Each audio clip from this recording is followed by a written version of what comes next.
spirit for the Lord, I can't turn down. Talking too much, bruh, it's time for you to learn now. So what they hearing, get offended, get on now. Verse 20, 21. You say you had suicidal thoughts, right? Okay. Now, why does that happen? Why does that even come into us? Something like that. That's it. You said conflicts in our life. What else? Economy. Okay. Watch this. Give me before you go there, right? Give me Genesis 2:7. Let's start there. Now, if you knew what I'm about to tell you, as a matter of fact, Revelation, right? What does Christ look like?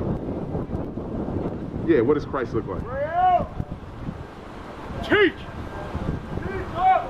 You see how long it's taking you? You see what I'm saying? That's a problem, right? Now, they always tell you Christ looks like this.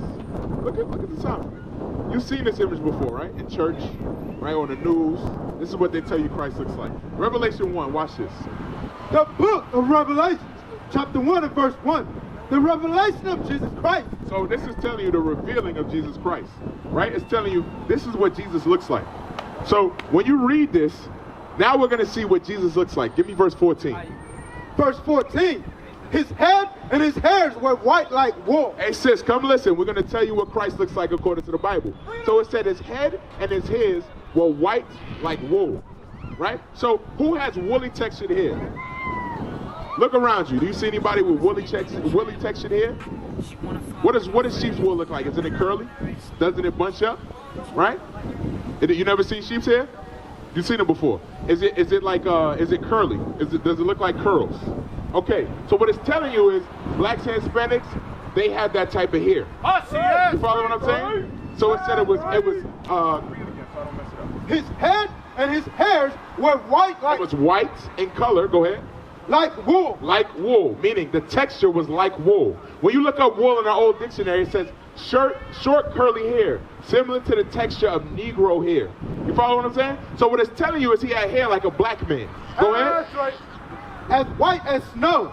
And his eyes was a flame of fire. Go ahead. And his feet like unto fine brass. It said his feet were like fine brass.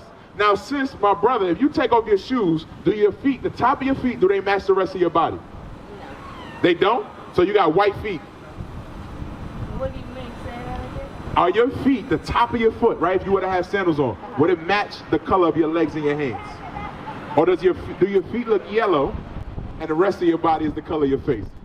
Let me know. Which color is it? What color is the top of your foot? Does it look like the rest of your body? It has a color to it. It's brown, right? So he's telling you his feet were like fine brass. What color is brass? Freedom. Is it this color? Is this what brass look like? Because that's what they tell you, right? They tell you this is Christ. So if that's not brass, somebody's lying to you. Freedom! Because brass is a brown color, correct? So he's saying his feet was like a color of fine brass, right? And his feet like unto fine brass, as if they burned and they furnace. Now if you take brass and you burn it and you polish it, what color does it become? Does it become lighter or does it become darker if you burn it? It becomes darker.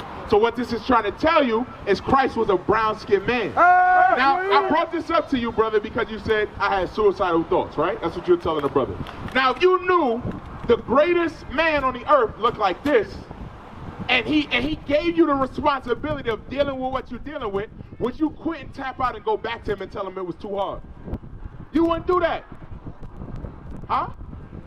This is the enemy. This is what Christ looked like. We just read it out the Bible. See what I'm saying? That's where our mind goes. Our mind, when we see ourselves, we see the enemy.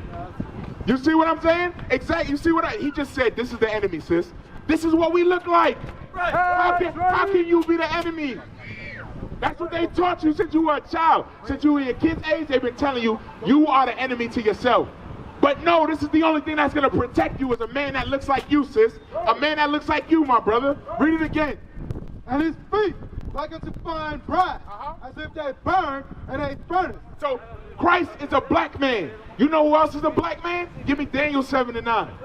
Who else is a black man? And before you grab that, give me John 14 real quick. Go to John 14:9.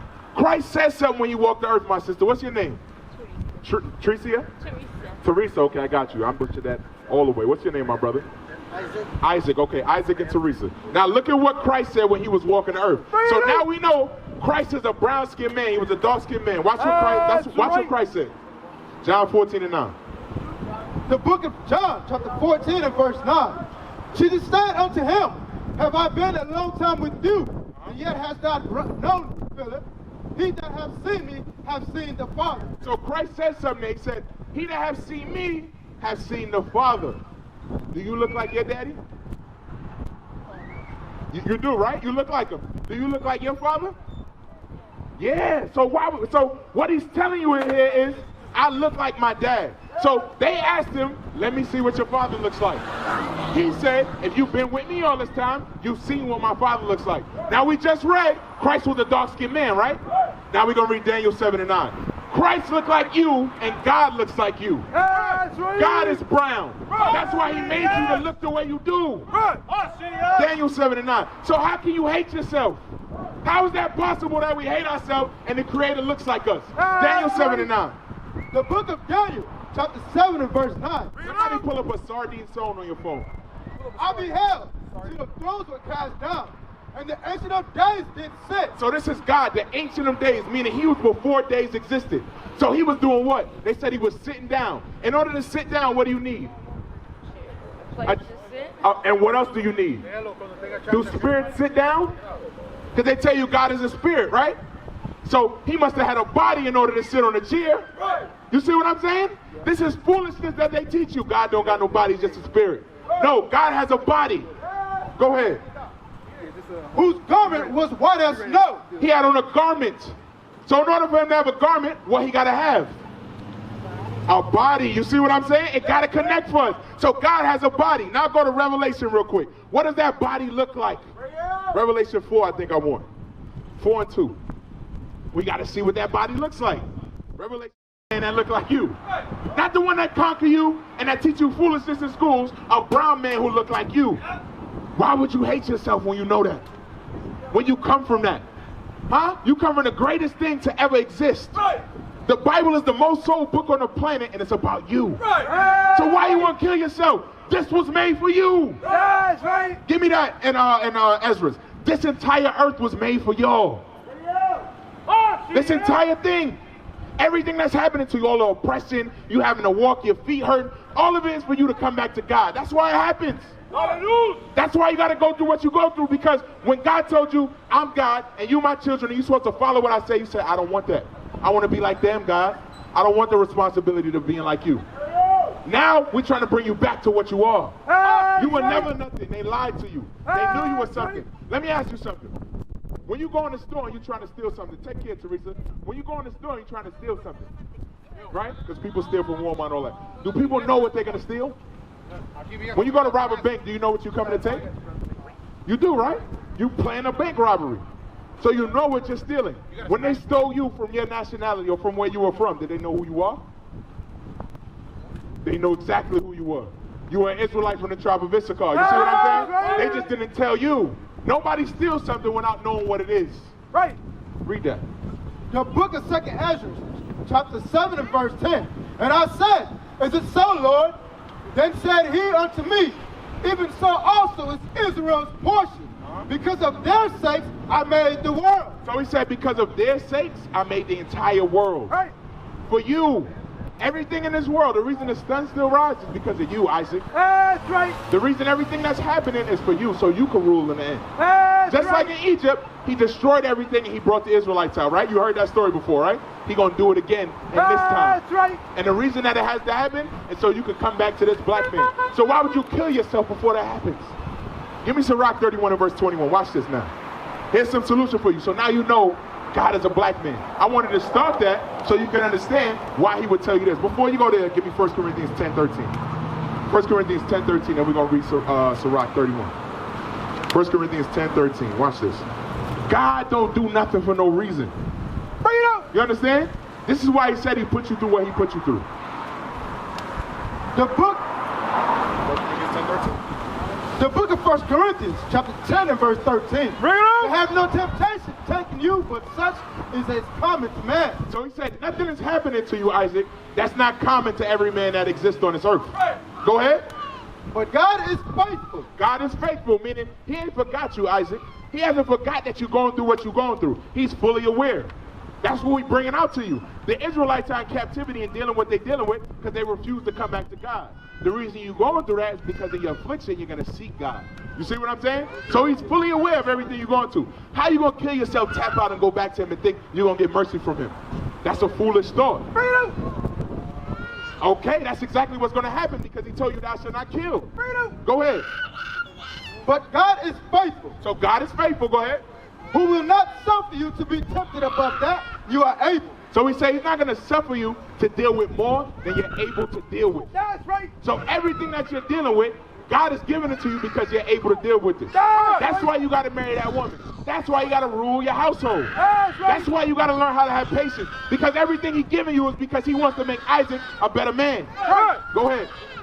But will the temptation also make a way to escape? He said with that temptation that you're dealing with, he's going to make a way for you to escape.